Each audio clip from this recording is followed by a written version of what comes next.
My name is Beth, and I'm the Director of Clinical Nutrition and a registered dietitian at the Chateau. So welcome to the Chateau's presentation on National Heart Health Month. Many of us associate the month of February with Valentine's Day, but there's an even bigger event that we should be celebrating, and it still has to deal with the heart. We're going to talk about our own hearts and how to care for it. Many of us refer to it as heart disease or cardiovascular disease. Our heart is at the center of our cardiovascular system and is a part of the body's circulatory system. It's comprised of the atria, ventricles, valves, and various arteries and veins, which keep it well functioning by circulating oxygen-fueled blood throughout the body. Fun fact, your heart will beat about 115,000 times a day and will pump around 2,000 gallons of blood as well. But before we dive even more into the heart, let's discuss what it means to us first and why it's so important. Our heart works non-stop, which means that it could be under a lot of strain if it's not treated well. Because your heart affects every part of your body, diet, lifestyle, and let's not forget about your emotional well-being can affect your body and your heart. Both emotional and physical health are important to maintaining a healthy heart. How about another fun fact? Having a broken heart is in fact an actual syndrome. Broken heart syndrome can have similar symptoms as a heart attack. The difference is that a heart attack is from heart disease, and broken heart syndrome is caused by a rush of hormones, stress hormones, from an emotional or physical stress event. How about a little joke? What does one volcano say to another volcano? I love you a lot, just to keep in the month of February. Managing heart disease. When speaking about heart disease, it generally refers to a condition involving narrowing or the blockage of the blood vessels that can lead to a heart attack, chest pain, also known as angina, and a stroke. Today we're going to focus on diet-related interventions to help reduce the risk of heart disease. There are several and simple diet steps that we can take to help prevent, reduce, and manage one's heart disease. Consuming more fruits and vegetables. Fruits and vegetables are a good source of vitamins and minerals. Fresh produce are also low in calorie and rich in dietary fiber. Fruits and vegetables contain substances that may help prevent cardiovascular disease. Different fruits and vegetables have different vitamins and minerals, so try to eat a variety. A good trick to help ensure you're consuming enough is to eat the rainbow, so to speak. How about another joke? What happens when you go on a date with a root vegetable? Your heart beats fast. Choosing whole grains. Whole grains are a good source of fiber and other nutrients. Whole grains can help improve your blood cholesterol level and lower your risk of heart disease. Whole grains can also help you feel full so you avoid overeating, which tends to lead to weight gain, which puts you at a high risk for numerous other health issues. You can increase the amount of whole grains in a heart-healthy diet by making simple substitutions for refined grain products. For example, choose whole wheat bread instead of white bread. You can choose whole wheat pasta instead of regular white pasta. Also choosing brown rice over white rice and other healthy cereal options. Another joke. Why are artichokes the most loving vegetable? Because they have a heart. Artichoke heart. Limiting unhealthy fats. Fats and oils are a part of a healthy diet and play many important roles in the body. That being said, fat can impact the health of our heart in a positive and in a negative way. All depends on the type of fats that we're consuming. Eating too much saturated and trans fats may raise your LDL, which is your bad cholesterol, think of L for lousy, and consuming unsaturated fats may help raise your HDL, which is your good cholesterol, think H for happy.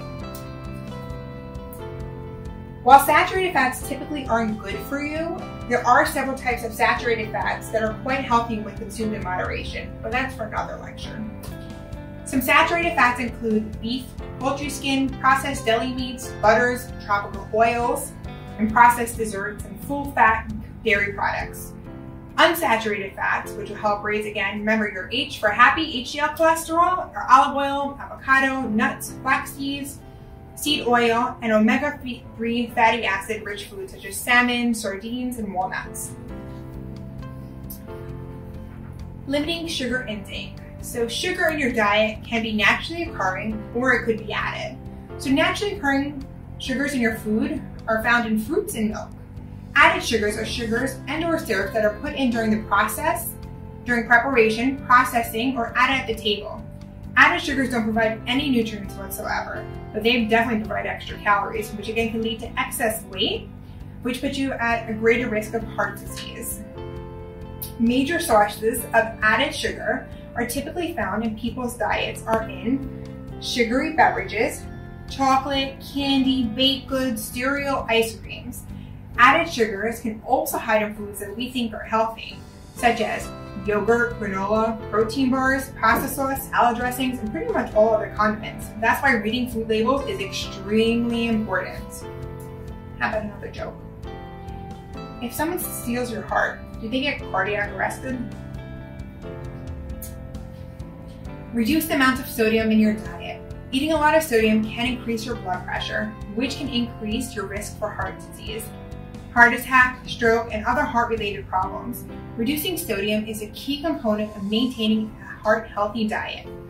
The majority of sodium we consume comes from prepackaged items, restaurant-prepared food, and sodium that we eat when we're cooking or sitting down at the table.